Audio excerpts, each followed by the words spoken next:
Welcome to Spirit Guide Daily. Hey guys, when we're in a collective, we all share energy, and these are timeless messages that will cross your path when they are meant to. I've been explaining in the readings how I shoot these. I shoot them in batches, I jumble them up. It's also that I kind of forget what the messages are myself. This is the Enchanted Soul tarot. It is gigantic. I have very big energy running around here today. If I sound a little discombobulated, oh, you will know why. You'll stumble across the reading where you're like, oh, that's the one that made her a little bit scattered. Fortune reading cards bringing us a predictive card. And this is the Goddess of the Moon Oracle bringing you a card as well. Potentially two, depending if the big energy is still haunting the collective on this one. This is a really challenging shuffle, people. So I like it, but please be aware if you get it, it is one of the gigantic decks. There's a deck maker that just got a little bit out of control with the size that they were willing to make. And it makes the artwork beautiful, but gosh, do you ever have to be very comfortable with shuffling a deck. The Empress in the upright is our first card. Oh, before I get started, please don't forget to subscribe. Want to book me for private reading? Link in the description box down below, blah, blah. This is the card of the start of new things. This is the card of abundance, of fertility, of the birth of something new. If you noticed, it came out in the sideways position. The Empress in reverse for me is a card of somebody who knows how to live their life and enjoy their physical body. It can be a card of relaxing, but it can also be a card of innovative solutions. It looks to me in the start of something new like you're just going to have to be you're going to have to be an ace at self-protection is what I think the message is. With the Two Cups in reverse, which can be a relationship that is no longer serving you, or it can be somebody who's not physically present in your life, but is about to be. And it comes out with the 10 of Cups in the upright, which is the card of miracles, is also the card of fulfillment and family and lifetime partners. Well, for some people, you got an incoming soulmate is what it looks like. And this is not your message unless you've done all of your work. Here's how you can tell you've done all of your work. You hear that, and instead of it being the most all-encompassing thing, you're like, well, we'll see how that manifests. We'll see how that manifests. I'm not sure where I am with that. Because when we really have stepped into our purposeful path, we stop thinking that a partner is the point of our existence. And it's like, well, the right person won't disrupt my path in the way that I've been trying to walk it. And the wrong person, hopefully, I would shun and bar the door. But here's the thing. Something in your life, there's the birth of a new relationship. It will bring you great happiness. Relationship does not necessarily mean romance, but I kind of think it is here. Celebrations. You're ready to bring new and exciting things into your life. Well, the Spirit Guide Daily has been super hyper enthusiastic. And the reading that clearly is still in my mind, I'm glad I read it correctly then, because there's no way that this particular draw is if that had been, it involved a tower and all kinds of things. Be ready for the everything that is coming. And again, if you haven't quite completed your work, know that this is what's on the other side of it. It's the point. It's what happens when you have achieved integration with self, being in alignment with your highest self, doing your best to be your best. We have fear, okay? And then that's coming out with boundaries, waning gibbous, and then we have waxing gibbous, fear.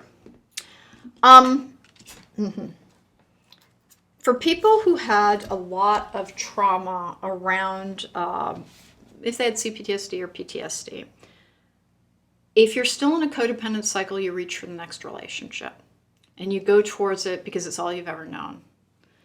When you're really healed, you've broken that pattern and you've stayed by yourself until you know yourself and can rely on yourself and believe in yourself.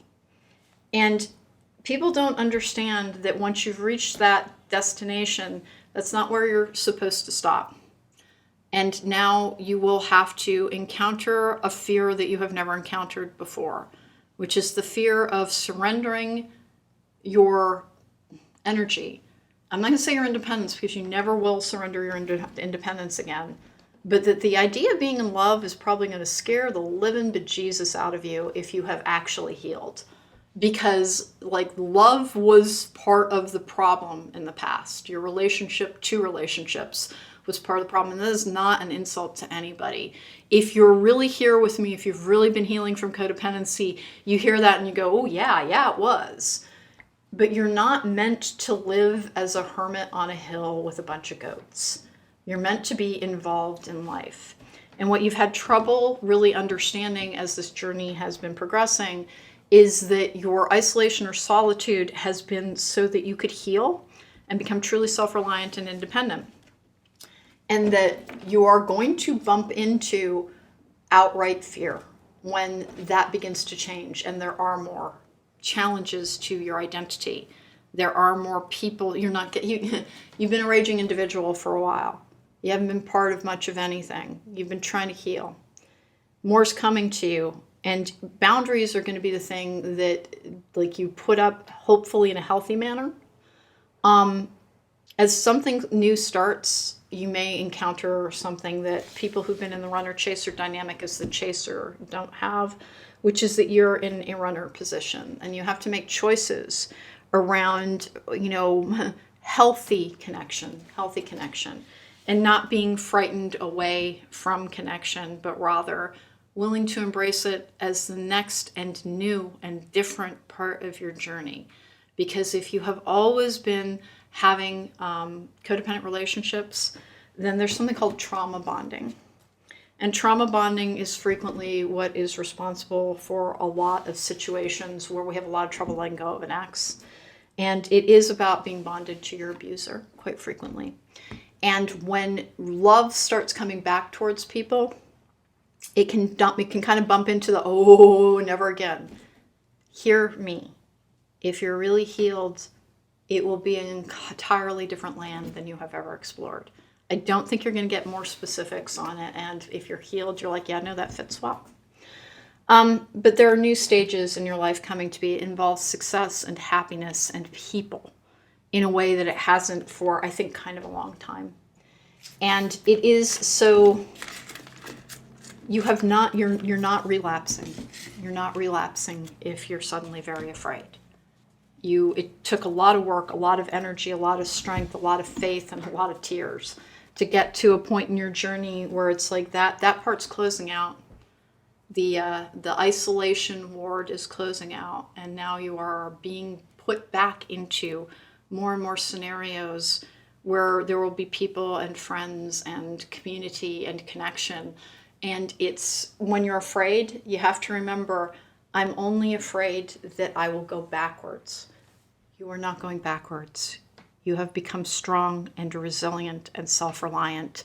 You are going forward. You are going forward. And every time that fear rises up, you tell it, I am going forward and I am stronger than I have ever been.